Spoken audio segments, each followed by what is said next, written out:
Good morning. This is retired Pastor Karl Schmidt from Calvary Lutheran Church on this 18th Sunday after the Feast of Holy Trinity. We welcome you to our service. The gospel text that is also the meditation of our sermon this morning is from the Gospel of Matthew, the 22nd chapter, verses 34 to 46. Basically about law and gospel. Mostly about gospel. When the Pharisees heard that Jesus had silenced the Sadducees, they gathered together, and one of them, a lawyer, asked him a question to test him. "Teacher, which is the greatest commandment in the law?" And he said to him, "You shall love the Lord your God with all your heart, with all your soul, with all your mind. This is the great and first commandment, and the second is like it.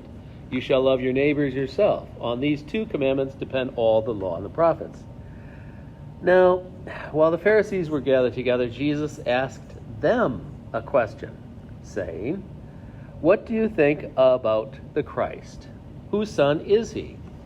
They said to him, "The son of David." He said to them, "How is it then that David in the Spirit calls him Lord, saying, 'The Lord said to my Lord, sit at my right hand until I put your enemies under your feet'? If then David calls him Lord, how is he his son?" And no one was able to answer him a word, nor from that day did anyone dare to ask him any more questions. Here ends that portion of the gospel text. We continue then with our meditation this morning.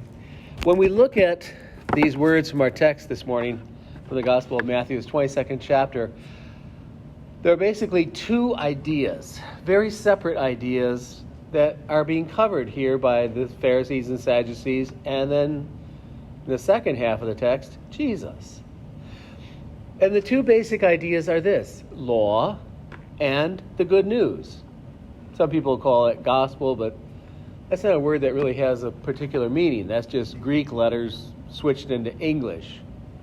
So what we have here is law and good news. And that sounds pretty simple, but you see, that is the entire content of Scripture. All parts of Scripture, from the beginning to the end, can be broken down in these two ideas. And really, the rest of the stuff in there is just filler. You know, like on a medicine, you'll get active ingredient, and then later down, filler. Clay, talc, who knows what else they're stuffing in there, starch, anything. The filler doesn't matter. It's the active ingredient that matters. The active ingredient in Scripture is two things, and they're not equal parts. They're not equal active ingredients. In fact, the one isn't even good for you. The one is actually bad for you. In fact, it is actually lethal. The law is lethal. It has no benefits. It doesn't even have a promise attached to it of life. No benefit.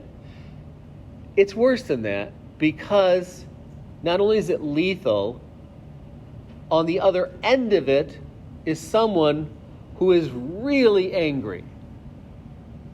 So, you have this one idea, this one concept, law, from the mouth on a face of someone who's beet red with anger.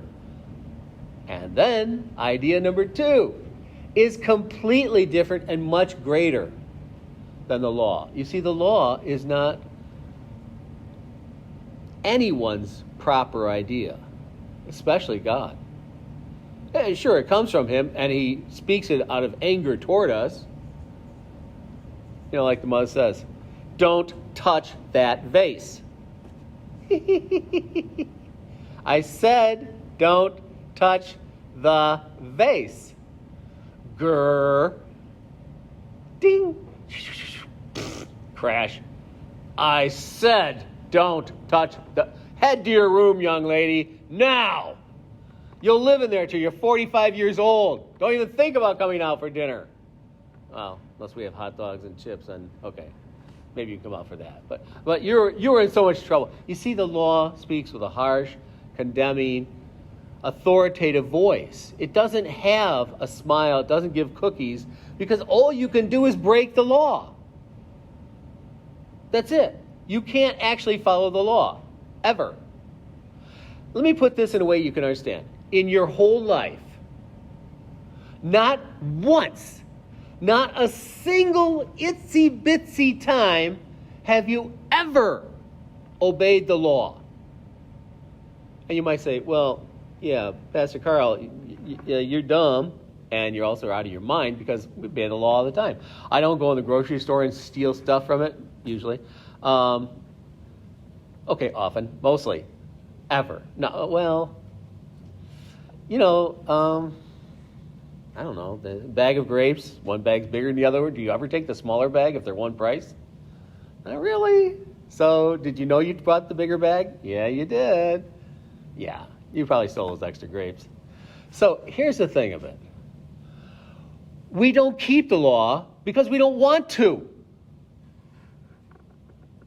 There's not one of us on this planet that wants to keep laws. Ever. It's not. Okay, not only have you and I not ever kept the law, let me be broader about this. In the history of the planet, no one, with one exception, Jesus, has ever kept the law.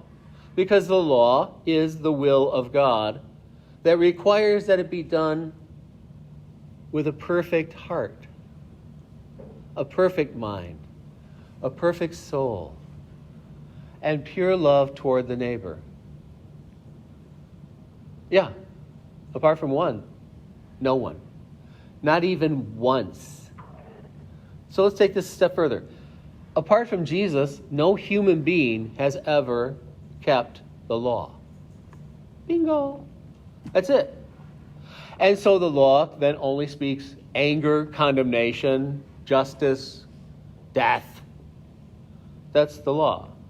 In fact, when God gave the law in Genesis, he attached mut, death, to it. Mut. Yeah, that's not a nice thing. Angry. Okay, that is not the proper face of God. You think God likes stomping around, sending rains and floods and destroying the whole planet so that everyone except a family of 8 survive? No. No. Yeah. No. Some states more than others. I won't tell you what he said. Anyways, so, yeah, no, this is not, God doesn't like stomping around like some angry old grandpa. Right, Stella? Angry old grandpa? Huh? Angry old... Oh, that's me. Yeah, okay. Right? Yeah.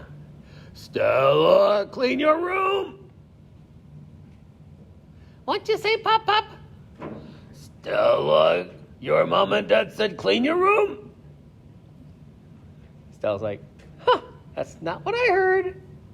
I heard go eat candy in your room. And look, I happen to have a bag of candy. Stella, is that garbage bag filled with candy? Yes, it's the biggest bag I could find.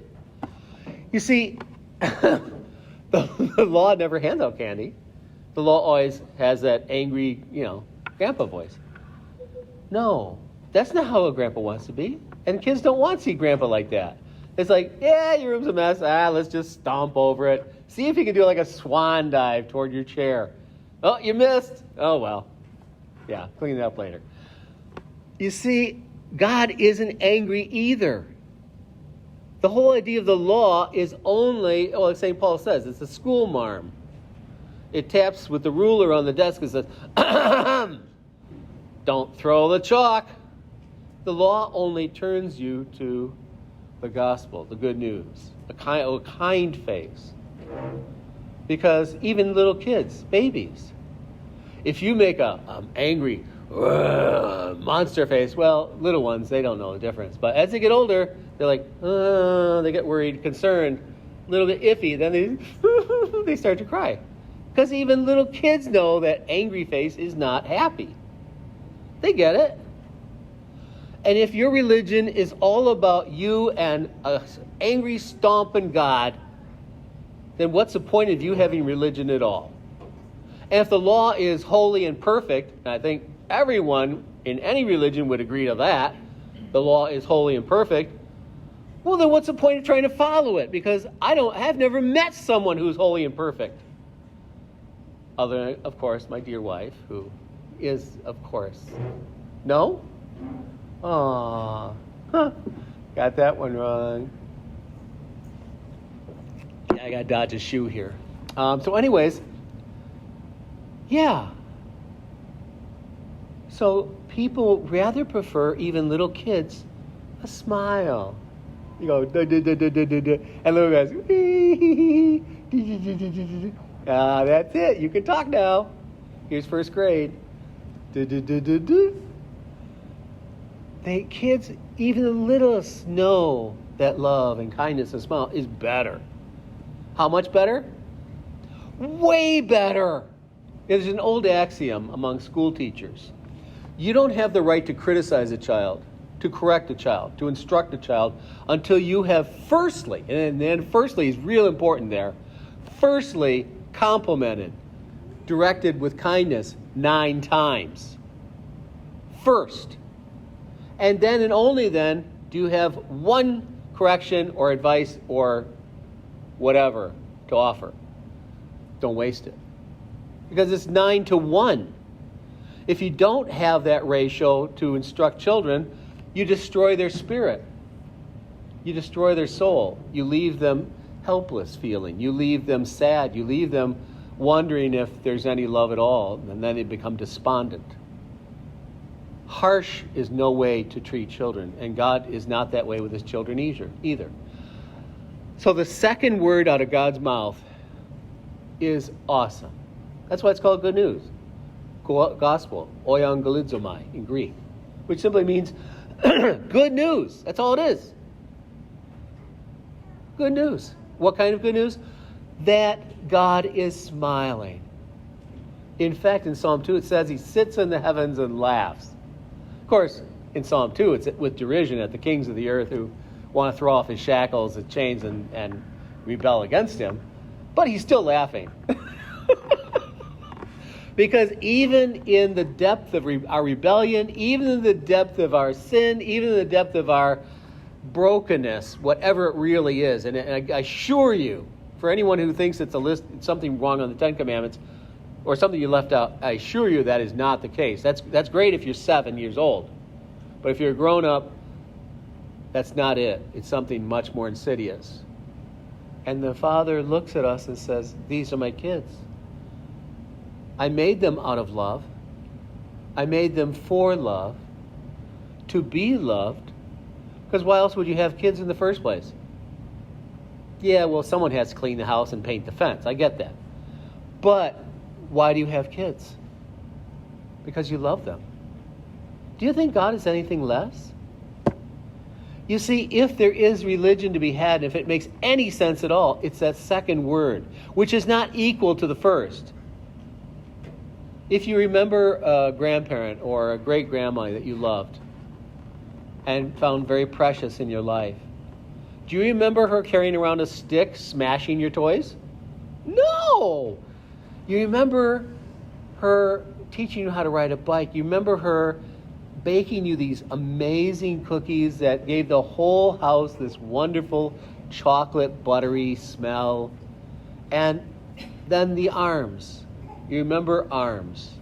The arms that didn't strike or hit, but arms that were outstretched to comfort, to hold, to reassure. That's what you remember. And if the church and if religion has anything to offer the world, because the world is just filled with, I don't need to go there, you know what it's filled with. But if religion has any purpose, any usefulness at all, then it has to be just this, that it shows, teaches, explains God who is smiling. That's it. And if you come up with some other formula, you missed it.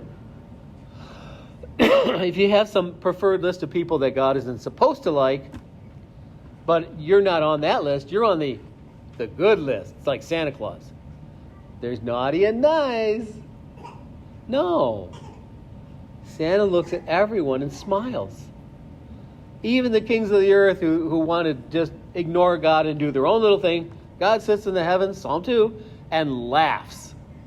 Because he doesn't take that nonsense seriously. It's like when the 3-year-old stomps his feet. I hate you. Because they think that's the... Really, Bubba?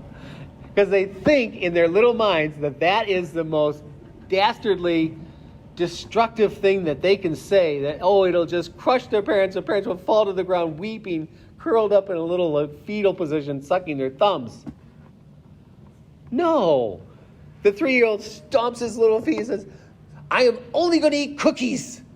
Only cookies. Ever. You can't make me eat anything else. Yeah, but we have pizza and wings. What? You have pizza? No, I'm only eating cookies. See, I'm stomping my feet. I'm earnest. You have to obey me. You have to listen. And the parents laugh. Like,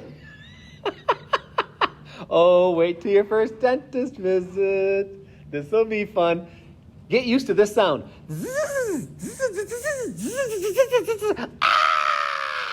Because that's you in a few years.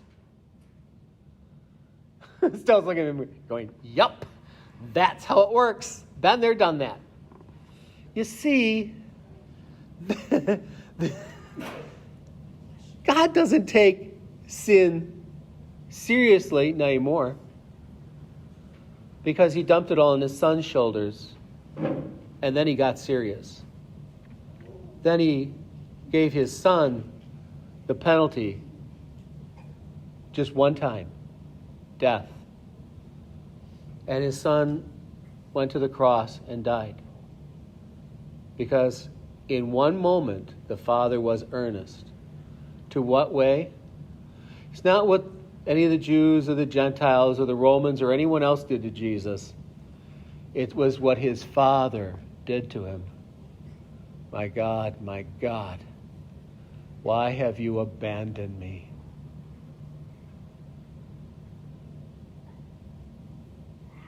And so the Father in earnest was angry. The Father in earnest turned his back on the death of the sinner. And that moment, and only that moment, there was no hope, no mercy. And then the Father asked his Son to die. And the Son gave up what only he alone could give up, his life. Why? Well, the mechanics of it are way above my pay grade. I'll go to my grave never really understanding that one. But it satisfied the Father's wrath. And for everyone else, all he does is smile.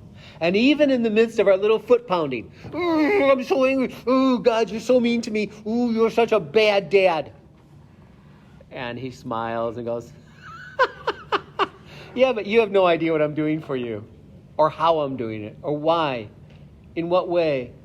But let me assure you, in the end of it all, it'll be awesome. Because parents only want awesome things for their kids. That's it. And if God is anything, he's a good parent. So these are the two ideas in the text. Jesus asks them, yeah, you and your law, but what about the Christ? Whose son is he? Because that's the one who was just talking to them. And who was he? Yes, the son of David, God's son. True man, true God. How is that? Again, above my pay grade. Don't ask me. But because of that, God is nothing but a smiling dad. And we're all his kids. That's it. That's religion. There's nothing else to it. And the rest of it is just enjoy dad. Enjoy living with him here and forever after. Is there a list of things you have to do or not do? No. It comes from the heart. The law comes from paper. The living with God comes from the heart. So, that's it. Enough said for today. All right, again, this has been Pastor Karl, retired Pastor Karl, from Calvary Lutheran Church, a little Lutheran church in Amherst, New York, just outside of Buffalo, Northeast End. Okay, bye-bye.